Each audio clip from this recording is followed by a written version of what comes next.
این قسمت فوربو درباره قیف بازاریابیه.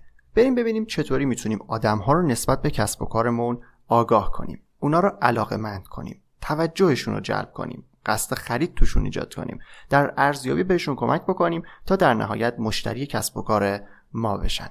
این مراحلی که گفتم مراحل قیف بازاریابی بود.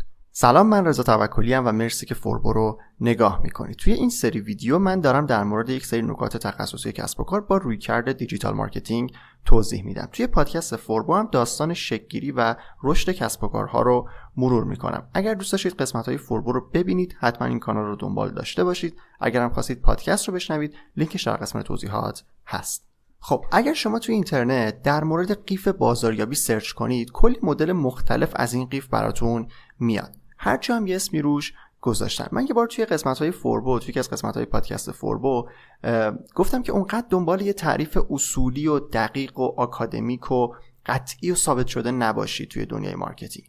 توی این فضا، توی مخصوصا فضای دیجیتال مارکتینگ، هر رسانه‌ای، هر متخصصی با توجه به تجربه خودش یه سری اطلاعات رو کنار هم قرار میده و اونا رو ارائه میده.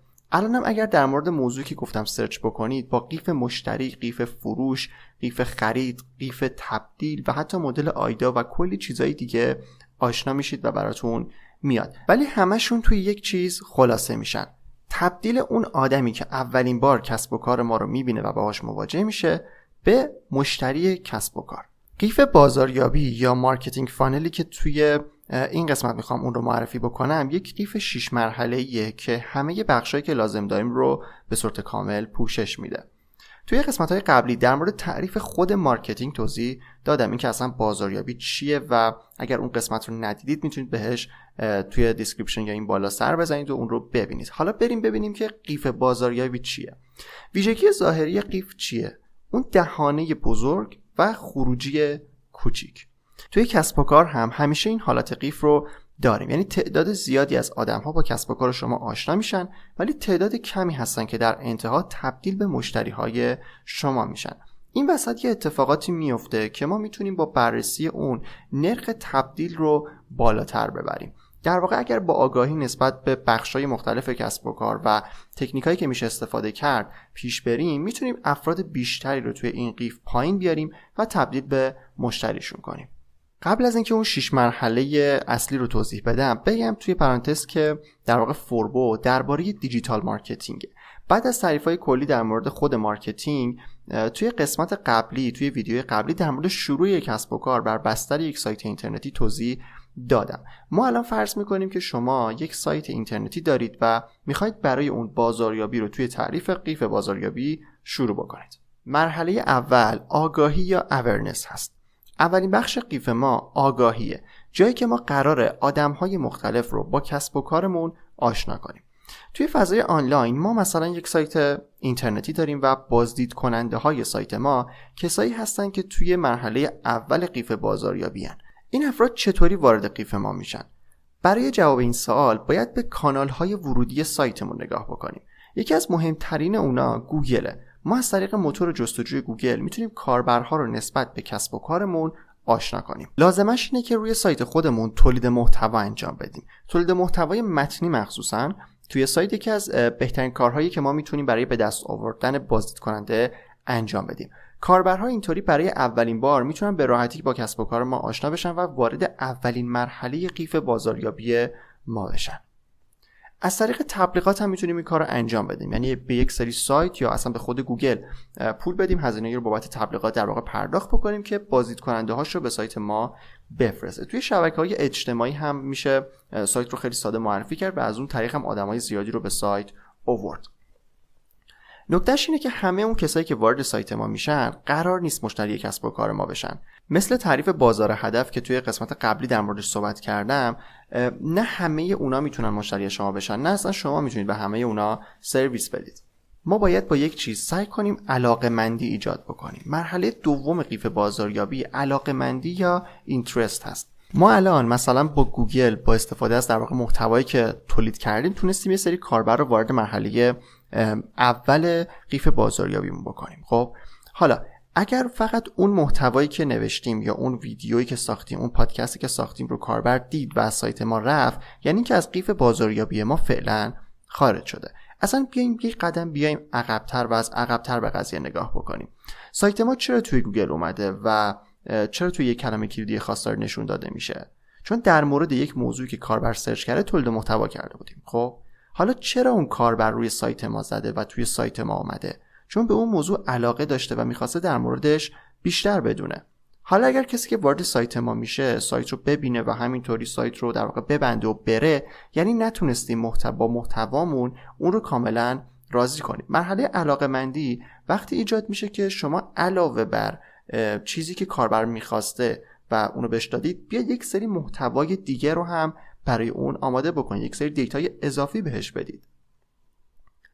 با لینک سازی داخلی، یعنی اینکه بیایم کاربر رو دعوت بکنیم که بخشای مختلف سایتمون رو ببینه، میتونیم کاربر رو توی سایتمون در واقع نگه داریم. من خودم شخصا اینطوریم که وقتی یک سایتی محتوای جذابی داشته باشه، کلا روی لوگوش میزنم و میرم توی صفحه اصلی و بقیه صفحات سایتش رو هم میبینم. یعنی اون محتوای اولیه علاقه رو ایجاد میکنه و کاربر یک مرحله توی قیف میاد پایین. برای اینکه این کار رو بتونیم انجام بدیم لازمش اینه که با کیفیت کار بکنیم، کار با کیفیتی رو در واقع ارائه بدیم. باید چیزی که کاربر میاد توی سایت رو در واقع میخواد ببینه رو به بهترین شکل ممکن پیاده کرده باشیم. و یک نکته مهم، توی اولین مواجهه کاربر با سایتمون بهتره همون اول کار محصول یا خدماتی که داریم رو بهش در واقع معرفی نکنیم، توی دل همون محتوا قرارش ندیم. اینطوری شاید وسط خوندن و دیدن محتوامون یه دفعه کاربر در واقع حس بکنه که شما میخواید همون اول کار چیزی بهش بفروشید و کلا خوشش نیاد و سایت رو ببنده و بره. پیشنهاد خرید دادن چند مرحله جلوتره. مرحله بعدی قیف ما توجه یا کانسیدریشن هست. اینجا باید با همون محتوایی که داشتیم علاقه رو ایجاد کرده باشیم و با یک CTA، با یک کال تو اکشن یا یک فراخوان عمل، یه دیتایی از کاربر بگیریم. اما اگر توی صفحه فقط همینطوری بنویسیم که شماره موبایلتون و ایمیلتون رو وارد بکنید، کسی توجهی بهش نمیکنه. توجه وقتی ایجاد میشه که اول از همه چیز از محتوایی که ارائه کرده بودیم کاربر راضی باشه. بعد سعی کنیم بیایم یه دیتای، یک محتوای اضافه بر چیزی که دیده و خونده رو بهش بدیم و ازش بخوایم که اطلاعاتش رو به ما بده تا اون محتوای اضافه رو بهش بدیم.